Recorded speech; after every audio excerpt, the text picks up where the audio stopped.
Okay, hello and good day everyone. No? So today we will discuss our first topic for this lesson, which is all about isosceles trapezoid theorem 4.1. So nasa mga theorems na tayo ng isosceles trapezoid.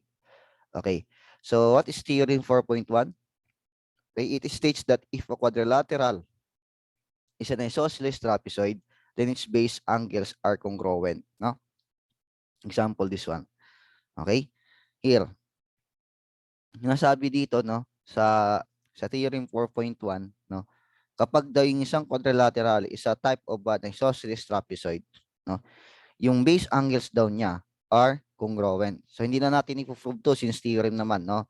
Assuming na it is already been proven, no, para magamit natin yung theorem na to solve the given problems here. Now, so dito, no, ang mga base angles natin are angle C and angle D. No, ito yung lower base, ito naman yung upper base, yung angle A and angle B. Now, sabi dito, paano yung measure ng angle D equal daw kay angle C. Because the base angles are congruent. Now, example here, if your measure of angle D is 88 degrees, what is the measure of angle C? Okay? So based on the theorem 4.1, measure of angle D is congruent to measure of angle C, no? Therefore, they are equal. Now, if they are congruent, they are equal. And then substitute your measure of angle D to 88, then your measure of angle C is 88 also. Okay, parehas lang yung measure nila. Next, another one. Here, given the figure above, if measure of angle A is 160 degrees, what is the measure of angle C? I mean angle B. Now again, kung si angle D and angle C, no, are congruent, no, also measure of angle A and measure of angle B are also congruent kasi nga they are also base angles, no, upper base angles. Now, using the theorem 4.1, measure of angle A is congruent to measure of angle B. Therefore, measure of angle A is equal to measure of angle B.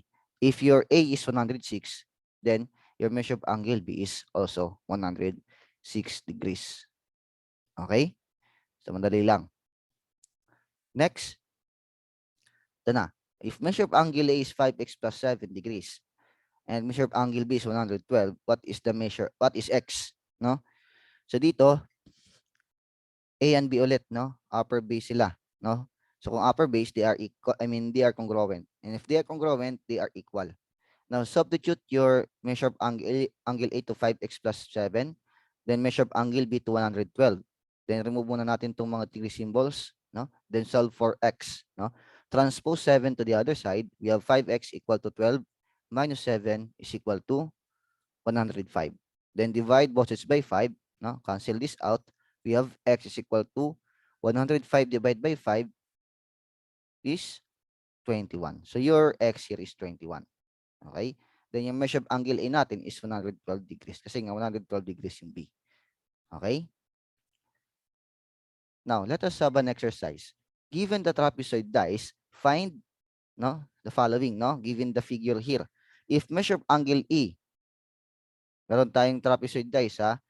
Okay, yung base angles natin are angle E and angle C, angle D and angle I. Now, if measure of angle E natin is 89 degrees, what is the measure of angle C? Ito, E and C, they are lower base, so they are congruent. If they are congruent, they are equal. Then substitute your measure of angle E to 89.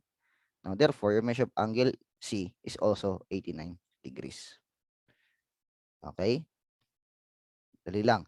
How about this one? If measure of angle I, tas upper base tayo, is x plus 15 degrees, and measure of angle din natin is 124, what is x? Again, we are going to solve x here. No?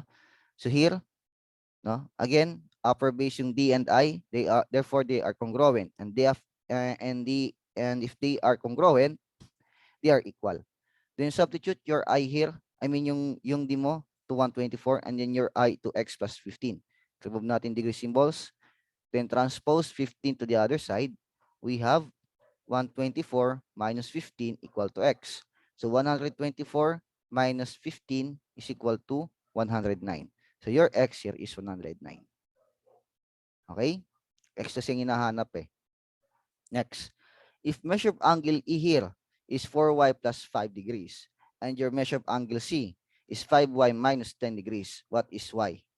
What is the value of y? No? So E and C are the lower base of the trapezoid dice. Therefore, they are congruent. Now substitute your E to 4y. No. If they are congruent, then they are equal. Substitute your E to 4y plus 5.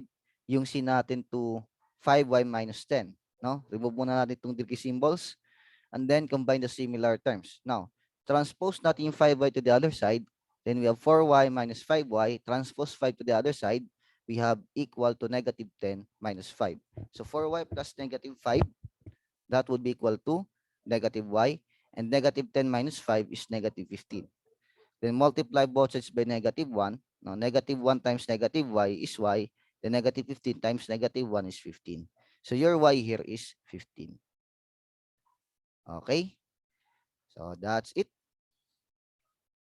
Okay, thank you for listening. And again, do not forget to answer your exercises. Okay? That's all. Goodbye and God bless.